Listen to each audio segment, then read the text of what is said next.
Welcome to family recipes Tamil. நம்ம பாவக்காய் gravy செய்யலாம். அதை ரெகுலராக செய்கிறத விட கொஞ்சம் டிஃப்ரெண்ட்டாக கிரேவியாக செஞ்சு பார்க்கலாம். அதை எப்படி செய்யலாங்கிறத பற்றி நம்ம இன்றைக்கி வீடியோவில் பார்க்கலாம்.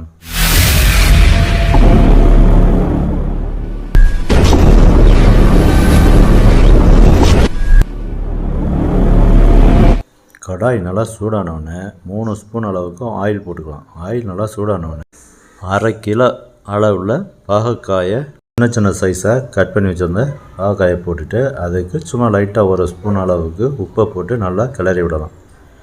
அடி பிடிக்காமல் மீடியம் ஃப்ளேமில் வச்சு ஒரு 2-3 நிமிஷம் இந்த அளவுக்கு நல்லா கிளறி விட்டணும். பார்த்திங்களா, இந்த அளவுக்கு ஓரளவுக்கு வெந்துடுச்சு. இப்போ கசப்பு தன்மை போயிருக்கும்.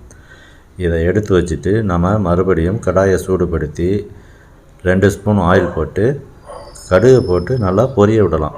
கடுகு பொரிஞ்ச உடனே 1/2 ஸ்பூன் அளவுக்கு ஜீரகம், ஒரு 1/4 ஸ்பூன் அளவுக்கு வெந்தயம் போட்டு நல்லா கிளறி விடணும். வெந்தயம் அதிகமாக போடக்கூடாது. கருவேப்பிலையும் போட்டுக்கலாம். அதோட ஒரு 250 கிராம் அளவுக்கு ஆனியன் போட்டு நல்லா கிளறி விட்டுலாம். மீடியம் ஹீட்டில் இருக்கணும், இல்லை அப்படின்னா அது கருகி போயிடும். பார்த்திங்களா, இந்த மாதிரி ஒரு 2 நிமிஷம் கிளறி விட்டுட்டு 10 பல் பூண்டு அதையும் சின்னதாக கட் பண்ணி இதில் போட்டு நல்லா கிளறி விட்டுலாம்.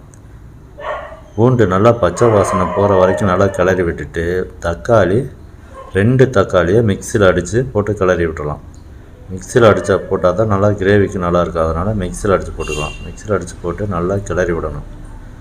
இந்த ஸ்டேஜ் வந்த உடனே நம்ம மஞ்சள் தூள் ஒரு 1/2 ஸ்பூன், 1/2 ஸ்பூன் அளவுக்கு மல்லித்தூள், காரத்துக்கு தகுந்தது போல் மிளகாய்த்தூள் போட்டு நல்லா பச்சை வாசனை போகிற வரைக்கும் நல்லா கிளறி விடணும்.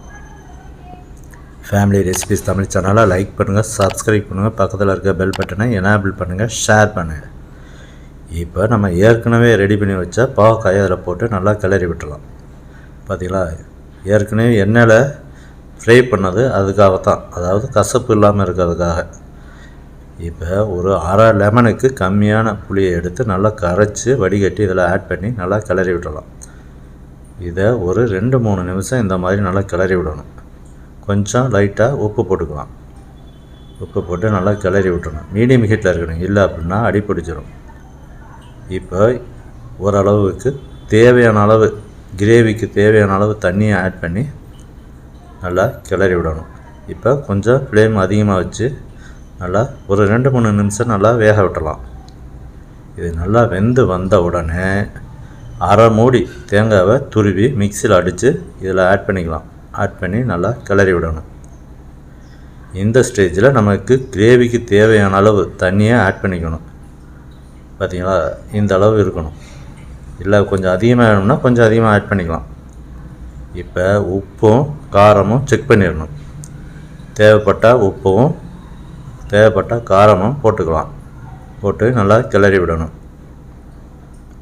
இதை 2-3 நிமிஷம் நல்லா கிளறி விட்டு பச்சை வாசனைலாம் போகிற வரைக்கும் கிளறி விட்டு நல்லா பாகக்காய் நல்லா வெந்து வர வரைக்கும் கிளறி விடணும்.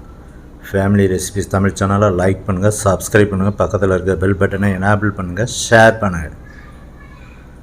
ஒரு 2-3 நிமிஷம் அளவுக்கு நல்லா கிளறி விட்டு பாகக்காய் நல்லா வெந்து வந்துடும். பார்த்திங்களா, இப்போ கிரேவியும் ரெடி ஆயிடுச்சு. இந்த ஸ்டேஜில் நமக்கு குழந்தைங்களாம் சாப்பிட மாட்டாங்க அப்படின்னா ஒரு 2 ஸ்பூன் அளவுக்கு நாட்டு சர்க்கரையை அதில் போட்டுக்கலாம். இல்லை எல்லாம் சாப்பிடுவாங்க அப்படின்னா நாட்டு சர்க்கரை தேவையில்லை. குழந்தைங்க விரும்பி சாப்பிட்றதுக்காக நாட்டு சர்க்கரை சேர்த்துக்கலாம். இப்போ நமக்கு அருமையான கிரேவி ரெடி ஆயிடுச்சு.